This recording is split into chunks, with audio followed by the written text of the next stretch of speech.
Hello traders, welcome back to the Forex Gig where we dive deep into the tool that can help you make smarter trading decisions.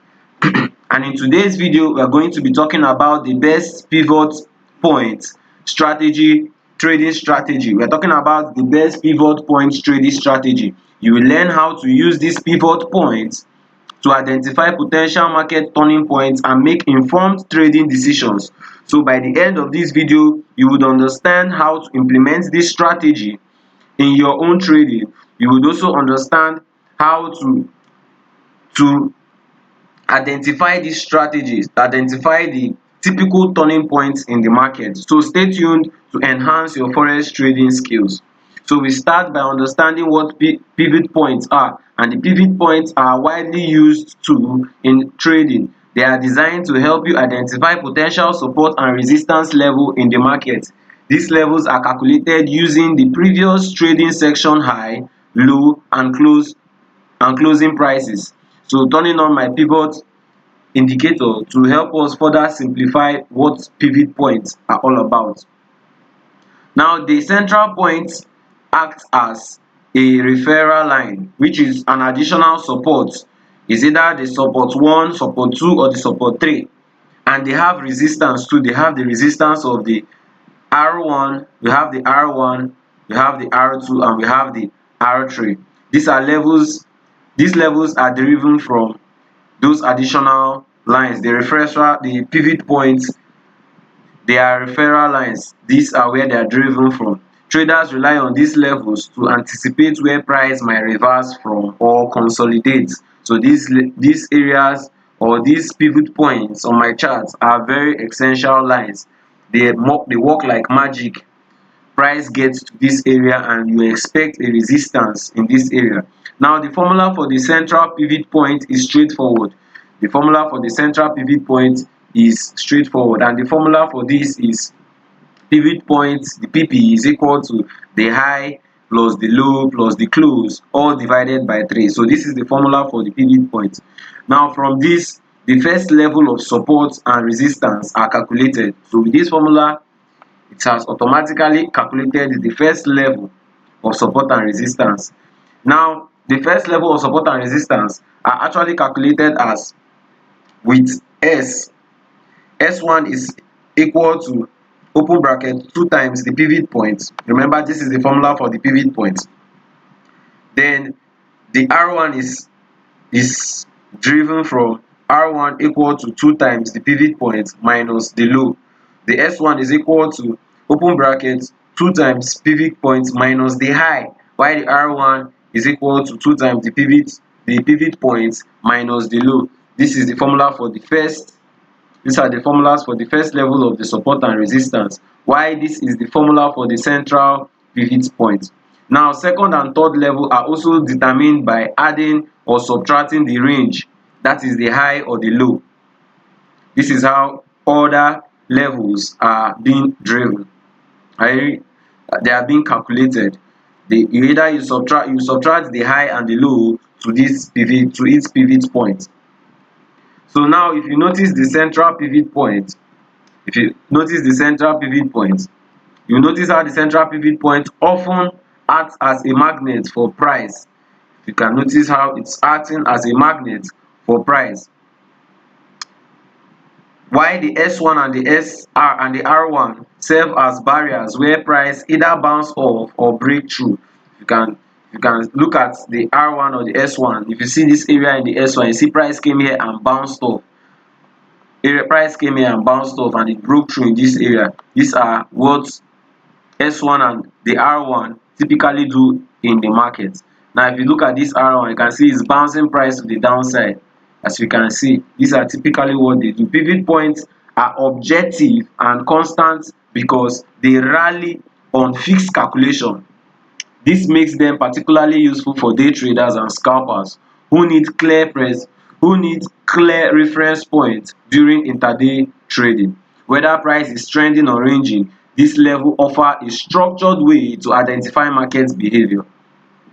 So typically we just need to know that the S1 and the R1 are areas where they bounce off price or price breaks through them. This interaction highlights how pivot points can act as reliable zones for potential reversals or continuation moves. Using these levels are crucial because they reflect areas where buyers and selling pressure may increase. Now let's see how we can apply the best pivot point strategy.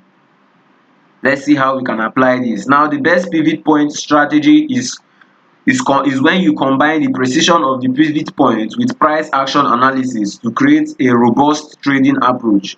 This method is focused on identifying high probability trade setup at key pivot point levels. Now we begin by plotting your pivot point, which I've already plotted the indicator on my screen. You begin by plotting them as your preferred time frame. So for this, we can make use of either for day trading, you can make use of 1 hour or 4 hour charts. They work well for day trading, alongside with the first support and the first resistance levels. These are where you use for your day trading: first support and second and first resistance level. Of course, with your pivot point. The first step is to determine the overall trend. If the market or if the price is above the pivot point, the central pivot point, you have to consider bullish market. Conversely, if it's below the pivot point, if price is below the pivot point, treat it as a bearish market. This initial assessment guides your trade direction. So as we can see, it is below this pivot point, meaning that we are looking for selling opportunities even at this area. Then when we get to this area and we notice price broke above the pivot point, shows strong signs of bullish momentum before it eventually came down. So this is basically what you need to know about this strategy. In a bullish scenario, now let's look for a bullish scenario so that we can better understand this strategy. Now in a bullish scenario, remember, bullish scenario is when price is above the pivot point. And in a bullish scenario, in this area where price is above the pivot point, as we can see, we wait for price to pull back to the S1. We wait for when price will pull back to the S1, that's the support 1. And if we look at this area, we can see here is a support 1, here is also a support 1.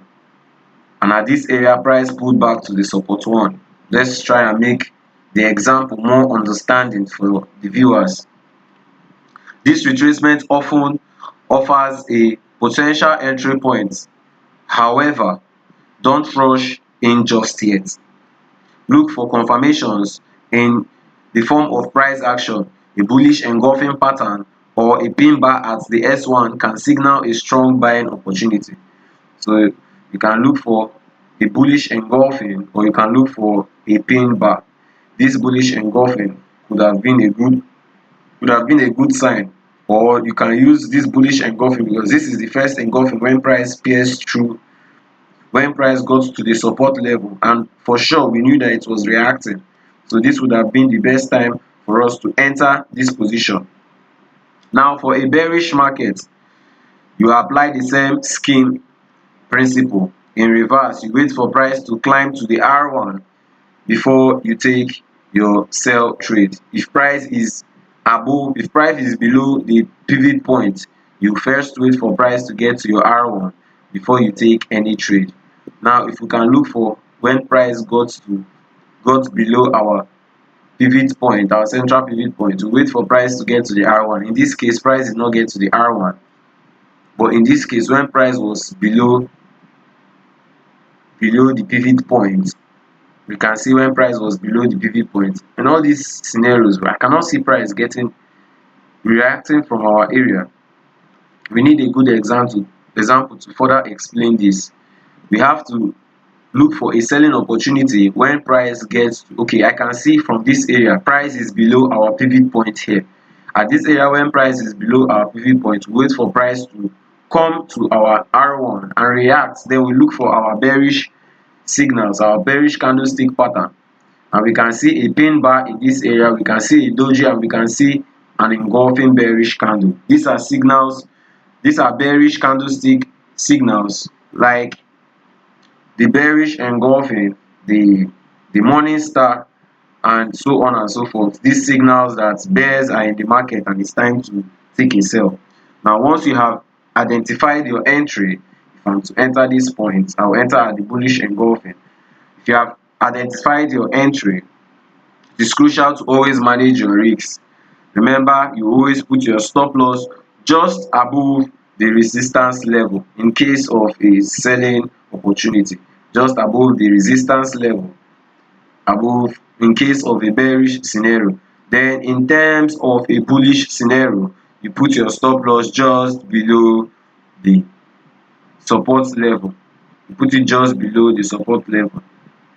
This is where we put our stop loss to be on a greater side. Now, this approach give your trade room to breathe. It gives your trade room to breathe. We also have to set our take profit at the next pivot point. So your take profit, if you are taking your trade from here, your next take profit can be at the central pivot point in this line, or it can be at this central pivot point here. This can be your new support, your new take profit level. This area can be your take profit. If you still want to extend price, you can extend price to the previous support 2 area on the chart. This is where which will give us a 1:2. In terms of a buying scenario, you do the same thing. You just target your PP or even your resistance 1. That will be the best thing, your pivot point or your first resistance. And in this case, if you are looking at the market reverse, no, it's not reverse. If you had actually targeted your first pivot point, you scale out with your 1:2, I think you would have been in a very good opportunity to be in the market and capitalize on the market. This method ensures that you are not being overly greedy, and it allows you to capitalize on the tendency of price to deviate towards these levels.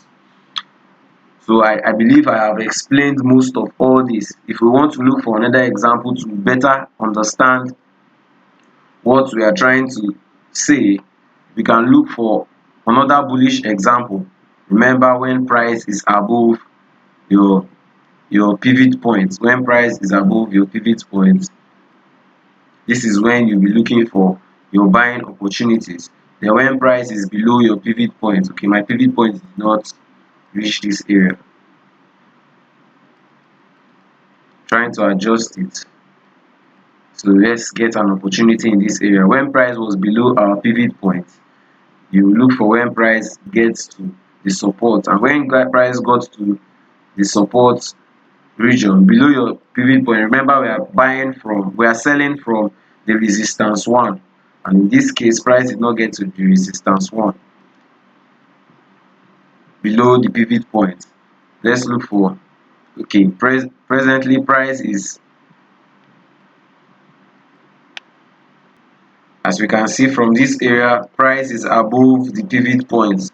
Remember, when price is above the pivot point, we buy from support. And I can see from the support 1, I can see this is our support 1. Price came, give us a an engulfing candle, give us a hammer, still trended to the downside, give us a better hammer and a better engulfing pattern. So when we see our bullish reversal pattern, we can take a trade at the support area. When price is leading to the support area, put our stop loss just below the support 1 level, or better still, you can put it just below the candlestick pattern, which is below the support level. Then you take your trade to the next pivot area, just to be on the safe side. This is how you come in and leave the market at once, capitalizing on this strategy. You just need to practice this on a demo account to better understand the strategy, to know its strengths and weaknesses before you apply them on real life market. Alright traders, we have come to the end of this video. Engage with us in the comments below. We want to hear about your experiences. If you found this video helpful, do not forget to like, subscribe and turn on your notification bell so that you will not miss out on more trading tips and strategies. Thank you for watching, and I will see you in the next video.